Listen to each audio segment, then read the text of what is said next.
한 학생으로부터 질문을 받았습니다. 선생님은 이 세상에서 제일 무서운 사람이 누구예요?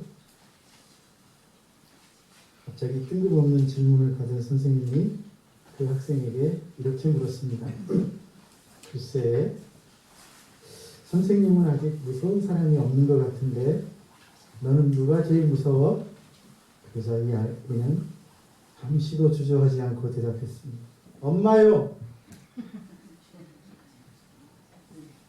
어릴 때는 엄마가 무서울 수 있습니다.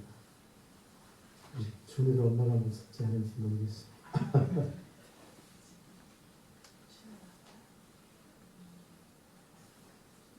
아이들은 무서운 게 많아요. 몽달 귀신, 달걀 귀신, 심지어는 빗자루 귀신도 무섭다고 합니다. 호랑이, 사자, 곰 같은 동물들도 무서워하지요.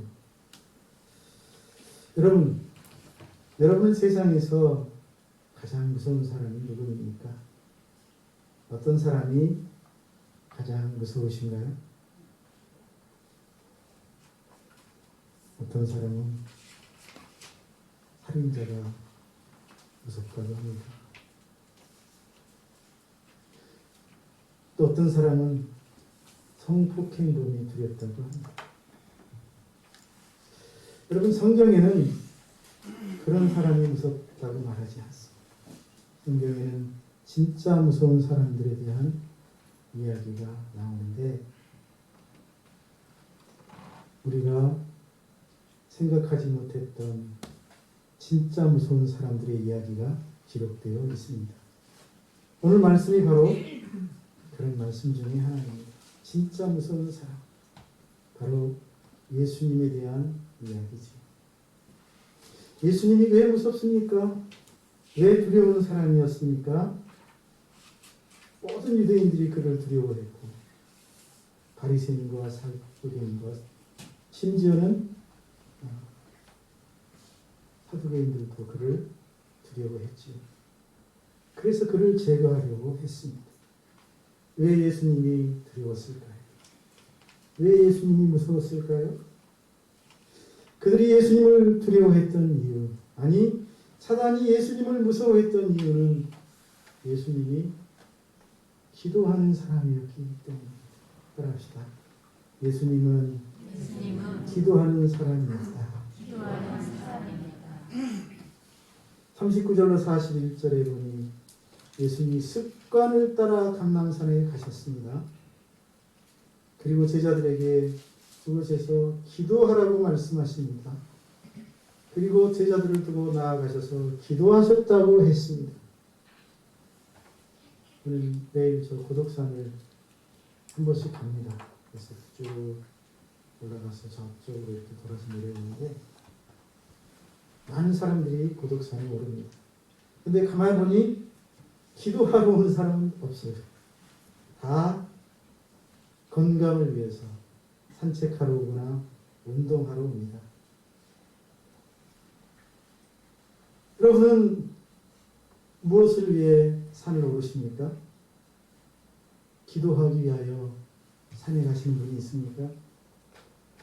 오늘 예수님은 감람산에 올라가셨는데 습관을 따라 감람산에 가셨는데 감람산에 가신 이유가 무엇이라고 말하고 있습니까?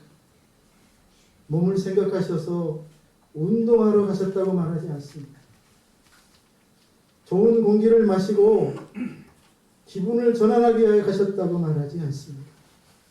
오늘 예수님이 예루살렘 근처에 가까운 감람산에 오르신 것은 기도하기 위해서였다고 말하고 있습니다. 이 말씀을 읽으면서 나도 운동이 아니라 기도하러 고독산에 올라야 되겠다 그런 생각을 했습니다. 여러분, 우리 예수님은 습관을 따라 감람산에 가셨는데 가신 목적이 기도하시기 위함이었다는 사실이지요. 예수님은 기도의 사람이었습니다. 그리고 이 기도의 사람은 세상에서 제일 무섭고 두려운 사람이라는 사실. 세상이 두려워하고 사단이 두려워하는 사람은 하나님 앞에 무릎 꿇는 사람입니다. 왜 무릎 꿇는 사람이 두렵습니까? 무릎 꿇는 사람 약하고 바보 같고 미련해 보이지만 전능하신 하나님, 지혜로우신 하나님이 바로 그 무릎 꿇고 기도하는 사람을 붙드시고 그 사람과 함께 하시기 때문입니다. 마귀가 가장 무서워하고 두려워하는 사람은 그래서 기도하는 사람입니다. 사람이 가득해도 기도하는 사람이 없다면 마귀는 전혀 두려워하지 않습니다. 하지만 몇 사람만 앉아 있어도 그 가운데 기도하는 사람이 앉아 있다면 사단은 두려워 벌벌 떤다고 합니다. 기도하는 사람은 마귀가 가장 긴장하는 사람, 기도하는 사람은 마귀가 가장 두려워하는 사람입니다. 저와 여러분이 마귀가 그렇게 두려워하는 기도하는 사람이 될 수 있기를 주님의 이름으로 권면합니다. 위대한 일들이 일어났을 때, 기적적인 사건들이 생겨났을 때 항상 기도가 있었습니다. 기도하는 사람이 있었습니다. 다니엘이 사자굴에 던져졌는데 그 며칠을 굶주린 사자들이 왜 그를 잡아먹지 않습니까? 그가 기도하는 사람이었기 때문입니다. 사자굴에 던져지기 전까지 그는 예루살렘을 향한 창문을 열고 하루에 3번씩 하나님께 기도하지 않았습니까? 사드락과 메삭과 아벳느고가 풀무불 속에 던져졌을 때 왜 그 불꽃이 그들을 사르지 않았습니까? 그들이 기도하는 사람이요 하나님을 경외하는 사람이었기 때문에 바울과 실라가 빌립보 감옥에 갇혔을 때 어찌하여 그 한밤중에 옥문이 열리고 손과 발에 채워졌던 착고가 풀려집니까? 그들이 그 밤중에 그곳에서 하나님을 찬송하고 기도했기 때문인 줄로 믿습니다. 예수님이 위대하신 것은 기도하셨기 때문입니다. 예수님은 매일 기도하셨습니다. 기도가 예수님의 삶의 중심이었고 습관이었다는 사실입니다. 저와 여러분도 기도가 습관이 될 수 있기를 축복합니다. 기도가 가장 중요하고 우선적인 삶이 될 수 있기를 주의 이름으로 축복합니다.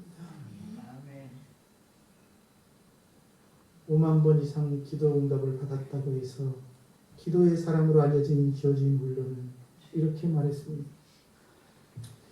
기도의 시간을 즐겁게 하게 할 수 있는 사람만이 삶의 진정한 행복을 누릴 줄 아는 사람이다.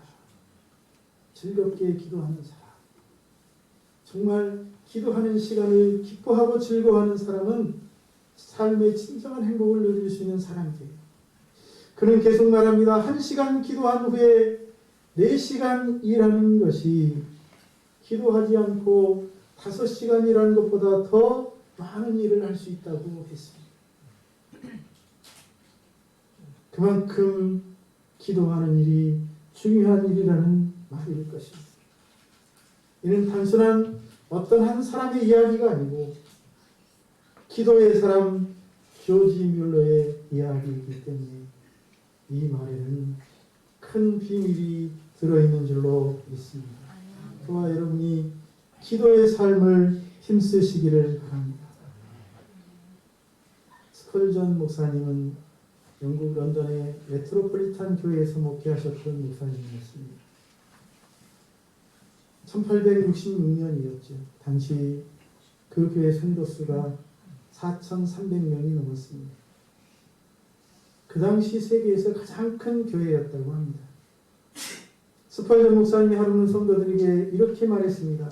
사랑하는 형제 자매 여러분, 주님을 향해서 가슴이 뜨거운 사람 12명만 있다면 이 런던의 삭막하고 고독한 환경을 기쁨이 충만한 곳으로 바꿀 수 있습니다. 그러나 4,366명이 있다 할지라도 전부가 다 미지근한 성도라면 아무것도 할 수 없습니다. 그렇습니다. 미지근한 성도는 아무리 많아도 하나님의 역사를 일으킬 수가 없습니다. 그 중에 뜨겁게 기도하는 사람 한 사람이 그 많은 사람을 합친 것보다 더 큰 역사를 이루어간다는 사실을 믿으시기를 축복합니다. 조지 뮬러는 하나님께 뜨겁게 기도하는 사람이었습니다. 그는 성령 충만을 간구하며 기도하는 일에 무엇보다도 열정을 쏟았습니다. 그는 기도하는 일을 가장 중요한 일로 삼았습니다. 저와 여러분은 어떤 일을 가장 중요한 일로 삼고 살아가고 있습니까? 저와 여러분에게 있어서 가장 중요한 일은 무엇입니까? 과연 기도입니까? 그렇게 기도를 가장 중요하게 생각하고 기도 중심으로 살았던 그는 세계 42개국을 다니면서 300만 명에게 복음을 전하고 세계에서 가장 큰 고아원을 세워 고아의 아버지라고 칭찬을 받고 수많은 역사를 이루며 하나님의 영광을 드러내는 삶을 살 수 있었습니다. 기도하면 저와 여러분의 삶도 그렇게 될 줄로 믿습니다.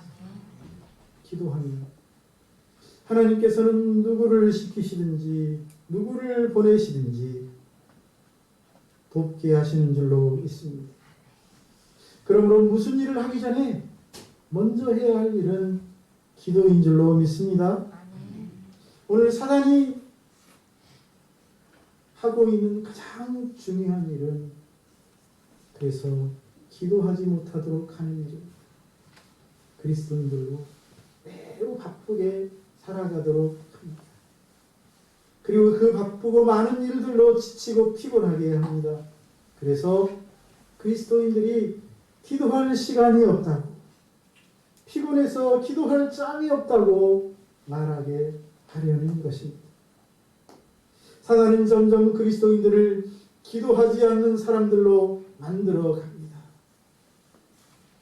저와 여러분이 사단의 계략에 혹시 속아서 바쁜 일들로 인하여 기도하는 시간을 얻지 못하고 있지 않는지 돌아볼 수 있기를 바랍니다.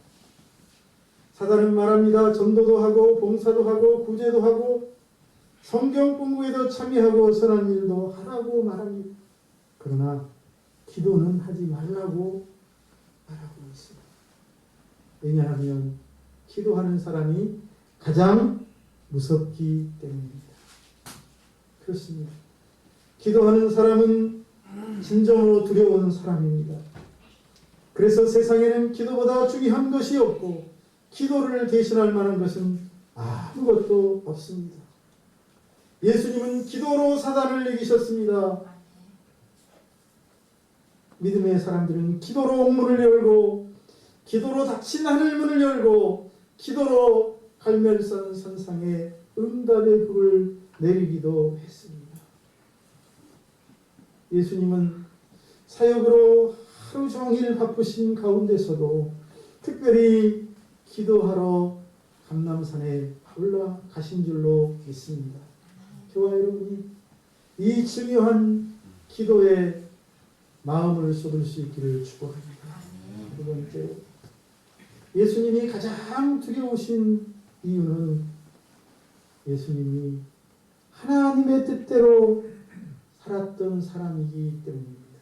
따라합시다. 하나님의 뜻대로 사는 사람. 하나님의 뜻대로 사는 사람. 다시 할까요? 하나님의 뜻을 위해 사는 사람. 하나님의 뜻을 위해 사는 사람. 그 사람이 가장 두려운 사람입니다. 42절로 43절 이르시되 아버지여 만일 아버지의 뜻이거든 이 잔을 내게서 옮기시옵소서. 그러나 내 원대로 마시옵고 아버지의 원대로 되기를 원하나이다. 예수님은 지금 아버지의 뜻을 구하고 있습니다. 자신의 생각이나 소원이, 자신의 바람이나 자신의 뜻이 아니라 하나님의 뜻대로 하겠다고 기도하고 있습니다. 얼마나 아름다운 기도입니까? 저와 여러분도 기도합니다. 그런데 어떻게 기도합니까? 자기의 뜻을 이루어 달라고 기도합니다. 자기의 바람이나 자기의 계획을 이루기 위하여 기도합니다. 그런데 지금 예수님은 반대로 기도하시고 있습니다. 예수님은 지금 십자가를 앞두고 있습니다. 그 최후의 순간에 하나님의 뜻을 묻고 있는 것입니다. 하나님이 원하시면 자신이 이 조롱과 수욕과 모욕을 받겠다는 것입니다. 하나님이 원하시면 기꺼이 골고다의 고난과 십자가의 죽음도 수용하겠다는 것입니다. 여러분, 예수님은 하나님의 뜻을 위하여 기도하셨고, 그리고 하나님이 뜻하신 대로 죽음의 길, 골고다의 길을 가셨습니다. 그리고 그 삶을 통해 저와 여러분까지 구원하시고 저와 여러분에게 영원한 생명을 선물하신 줄로 믿습니다. 예수님처럼 하나님의 뜻대로 사는 사람이야말로 가장 무서운 사람이 아닐 수 없습니다. 하나님의 말씀을 따라 사는 사람이야말로 가장 두려운 사람이 아닐 수 없습니다. 왜 하나님의 뜻대로 사는 사람이 두렵고 무섭습니까? 하나님의 뜻을 이루고자 하는 사람을 사랑하시고 하나님의 뜻대로 살기 원하는 사람과 함께 하시기 때문인 줄로 믿습니다. 그러므로 하나님의 뜻대로 사는 것, 바로 그것이 저와 여러분의 기도가 될 수 있기를 바랍니다. 하나님이 원하신 대로 사는 것, 그것이 저와 여러분의 간절한 부르짖음이 될 수 있기를 주의 이름으로 축복합니다. 마태복음 7장 21절에서는 나더러 주여 주여 하는 자마다 천국에 다 들어갈 것이 아니요 다만 하늘에 계신 내 아버지의 뜻대로 행하는 자여야 들어간다고 말씀하고 있습니다. 하나님의 뜻대로 사는 자가 천국에 들어간다. 로마서 8장 28절에서는 우리가 다 알거니와 하나님을 사랑하는 자, 곧 그 뜻대로 부르심을 입은 자들에게는 모든 것이 협력하여 선을 이룬다고 말하고 있습니다. 하나님이 어떤 사람을 사랑하십니까? 하나님이 어떤 사람을 뜻대로 부르셨습니까? 하나님의 뜻을 위하여 살아가는 사람을 하나님이 사랑하시고 저와 여러분을 하나님의 뜻대로 살라고 부르신 줄로 믿습니다. 그런 모든 사람들에게는 모든 일들이 협력해서 선을 이루게 해 주시겠다는 것입니다. 시편 119편 165절입니다. 주의 법을 사랑하는 자에게는 큰 평안이 있으니 그들에게는 장애물이 없으리라고 말하고 있습니다. 주의 법을 사랑한다는 것이 무엇입니까? 주의 법은 하나님의 말씀, 하나님의 뜻입니다. 그 하나님의 뜻을 사랑하며 뜻대로 살아가는 사람에게는 평안과 장애물이 없는 삶을 주시겠다는 말씀인 줄로 믿습니다. 여러분, 이렇게 성경은 일관되게 하나님의 뜻을 존중하는 사람은 천국에 들어가고 하나님의 말씀을 이루기 위하여 살아가는 사람은 모든 일들이 협력하여 선을 이루게 해주시며 그들에게는 평안과 어려움이 없는 삶을 살게 해주시겠다고 말씀하고 있습니다. 이는 곧 저와 여러분이 그토록 사모하는 만사 형통의 삶이 아닙니까? 그러므로 천국에 들어가기를 원하신다면 하나님의 뜻을 구해야 합니다. 모든 일들이 협력하고 선을 이루며 평안하고 장애물이 없는 만사 형통의 삶을 원하신다면 하나님의 뜻대로 살아야 할 줄로 믿습니다. 세 번째, 예수님이 가장 무서운 사람인 이유는 예수님은 천사가 돕는 사람이었기 때문입니다. 따라합시다. 천사가 돕는 사람. 천사가 돕는 사람. 오늘 43절로 44절을 보니 천사가 하늘로부터 예수께 나타나 힘을 더하더라. 예수께서 힘쓰고 해서 더욱 간절히 기도하시니 땅에 떨어지는 핏방울같이 되더라. 여러분, 이 말씀을 보면 예수님이 기도하실 때 천사가 나타나서 도왔습니다. 예수님은 이 천사의 도움으로 더욱 간절하게 기도할 수 있었고 땅에 떨어지는 핏방울이 되도록 기도하신 줄로 믿습니다. 천사가 돕는다는 말이 무슨 말입니까? 천사가 돕는다는 말은 하나님이 돕는다는 말과 같은 말입니다. 하나님이 천사를 보내 기도하는 예수님을 도우라고 하셨기에 천사가 나타나서 기도하시는 예수님을 도운 것입니다. 그렇다면 하나님이 왜 천사를 예수에게 보내서 돕게 하십니까? 예수님이 목숨을 걸고 하나님이 주신 사명을 감당하고자 하시기 때문입니다. 예수 믿는 사람들 중에도 특별히 하나님이 도우시는 사람들이 있습니다. 유달리 천사가 돕는 사람들이 있습니다. 어떤 사람을 돕습니까? 하나님의 뜻대로 살고자 애쓰는 사람입니다. 목숨을 걸고 하나님의 일을 하고자 하는 사람입니다. 그리고 하나님이 돕고 천사가 돕는 이런 사람들이 이 세상에서 가장 두렵고 무서운 사람인 줄로 믿습니다. 이런 사람은 사단도 두려워 떠는 사람이기 때문입니다. 여러분, 예수님이 왜 이 땅에 오셨습니까? 예수님이 이 땅에 오신 것은 하나님의 뜻을 이루기 위하여 오셨습니다. 하나님의 뜻은 예수님이 인간의 모든 죄를 대신 짊어지고 그 죄값으로 십자가에서 죽는 것입니다.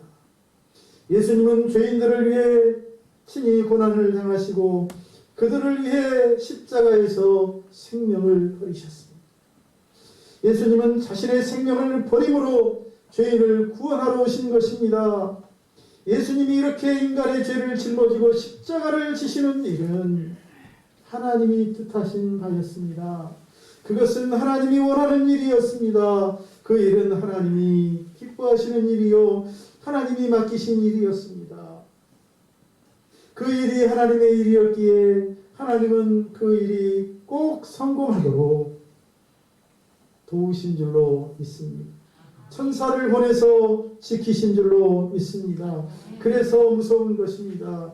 하나님은 지금도 하나님의 뜻을 이루고자 살아가는 사람들을 돕습니다. 하나님께서 주신 사명을 감당하게 하여 달려가는 사람들을 하나님이 붙드십니다. 천사를 보내 그들을 지켜주시는 줄로 믿습니다. 모든 일들이 잘 되도록 하나님이 역사하시는 줄로 믿습니다. 다니엘을 보십시오. 다니엘은 자신을 죽이려는 간신들의 계략을 알면서도 하루에 3번씩 예루살렘을 향한 창문을 열고 조국을 위하여 기도했습니다. 예루살렘을 향한 창문을 열고 목숨을 걸고 기도하고 있습니다. 그 일로 사자굴에 던져지지 않습니까? 하지만 이미 하나님이 천사들을 보내 사자의 입을 봉하신 줄로 믿습니다. 사자가 다니엘을 해치지 못하도록 지켜주신 줄로 믿습니다. 왜 그렇게 하셨습니까? 다니엘이 하나님의 뜻을 위하여 기도했기 때문입니다. 이스라엘의 회개와 범죄한 이스라엘의 회개와 예루살렘의 회복을 위하여 다니엘이 하루에 3번씩 기도하는 것, 하나님이 받으시기에 기쁜 향기와 같은 예물이었기 때문입니다. 에스더를 생각해 보십시오. 악한 하만의 계략으로 유다인들이 하루아침에 몰살당할 위기에 몰렸을 때 아하수에로 왕의 왕비였던 그녀는 3일을 금식한 후에 규례를 어기고 목숨을 걸고 왕에게로 나아갑니다. 그런 그녀를 하나님이 도우신 줄로 믿습니다. 그동안 부르지 않았던 그녀를 규례를 어기고 찾아왔음에도 아하수에로 왕은 예쁘게 보이게 하십니다. 그의 눈에 그녀가 너무너무 예뻐서 무엇이든지 다 해주고 싶어 하게 하십니다. 그녀의 말을 듣게 하십니다. 왜 그렇게 하셨습니까? 하나님이 왜 그렇게 에스더를 도우십니까? 그녀가 유다인을 살리고자 하는 하나님의 뜻을 위하여 움직이고 있기 때문입니다. 바울과 실라는 어떻습니까? 빌립보 감옥에 갇혀 있을 때 하나님이 그들에게 천사를 보내서 그 감옥을 흔들고 감옥문을 열고 손과 발에 채워져 있는 쇠사슬을 다 끊어버립니다. 왜 그렇게 하셨습니까? 바울과 실라가 예수와 예수의 복음을 전하는 일을 기뻐하셨기 때문입니다. 예수와 예수의 복음을 전하는 일이 하나님이 뜻하신 일이었기 때문입니다. 그래서 바울과 실라가 감옥에 갇혔지만 하나님은 그들을 도우시고 천사를 보내 그들을 지키신 줄로 믿습니다. 하나님은 지금도 하나님의 뜻을 이루고자 살아가는 사람들을 도우시는 분이십니다. 자기 뜻을 위해 자기의 계획을 위해 살아가는 사람을 도우시는 것이 아니라 하나님의 뜻을 위해 하나님의 영광을 위하여 살아가는 사람을 도우십니다. 자기 뜻을 위해 자기 명성을 위해 살아가는 사람을 무엇 때문에 하나님이 돕겠습니까? 하나님은 하나님의 영광을 위하여 힘을 다해 달려가는 사람을 천사를 보내 붙드시고 지켜주십니다. 그러니 사소한 일에 목숨 걸지 마시고 거룩한 하나님의 일에 목숨을 거시기 바랍니다. 세상의 헛된 일에 힘을 쏟지 마시고 하나님이 원하시는 일에 힘쓰시기를 바랍니다. 하나님이 도우시는 역사가 있을 것입니다. 하나님이 천사를 보내서 붙들어 주시고 지켜주시는 것을 체험하게 될 것입니다. 예수님은 말씀하십니다. 내가 진실로 진실로 너희에게 이르노니 하늘의 밀이 떨어져 죽지 아니하면 하늘 그대로 있고 죽으면 많은 열매를 맺는다. 여러분, 이 말씀이 무슨 말씀입니까? 이 말씀은 다른 말씀이 아니라 자신을 부인하고 하나님의 뜻을 위해 사는 사람을 하나님이 복 주셔서 많은 열매를 맺도록 인도하시겠다는 말씀이 아닙니까? 자신의 생각과 자신의 계획과 자신의 명예와 자신의 정욕을 위하여 살아가는 사람을 하나님이 도와주겠다는 말이 아니고 그 모든 것을 내려놓고 자기를 부인하고 십자가를 지고 예수님을 뒤따라 걸어가는 사람을 도와주시고 그들에게 복을 주시겠다는 말씀인 줄로 믿습니다. 사랑하는 성도 여러분, 예수님은 마귀가 가장 무서워하는 사람이었습니다. 사람들이 가장 두려워하는 사람 중에 하나였습니다. 심지어는 유대의 모든 종교자들이, 종교 지도자들이 예수님을 두려워하였습니다. 그들이 왜 예수님을 두려워했습니까? 오늘 말씀은 사단이 그 많은 사람들이 예수님을 두려워하고 경계했던 이유가 무엇인지를 잘 보여주고 있습니다. 예수님은 기도하는 사람이었기 때문에 오직 하나님의 뜻을 구하며 하나님이 주신 사명을 실현하고자 살았던 사람이기 때문입니다. 그래서 예수님은 천사의 도움을 받습니다. 하나님의 보호를 받았습니다. 저와 여러분도 예수님처럼 원하기는 사단이 두려워하는 사람이 될 수 있기를 축복합니다. 이 세상이 두려워하는 그런 사람이 될 수 있기를 축복합니다. 기도하겠습니다. 살아계신 하나님, 오늘 우리도 예수님처럼 살기를 원합니다. 우리의 삶의 중심적인 자리에 기도가 있게 하여 주시옵소서. 우리의 삶의 목표가 하나님의 뜻을 이루는 것이 되게 하여 주시옵소서. 말로는 하나님의 뜻을 이룬다고 하면서 실상은 자신의 욕심을 채우게 하는 삶이 아니라 진정으로 하나님의 뜻을 위하여 달려가는 삶이 되도록 역사하여 주옵소서. 그리하여 천사가 돕고 하나님의 놀라운 역사가 뒤따르는 삶으로 하나님께 영광을 돌리게 하옵소서. 예수님의 이름으로 기도하옵나이다.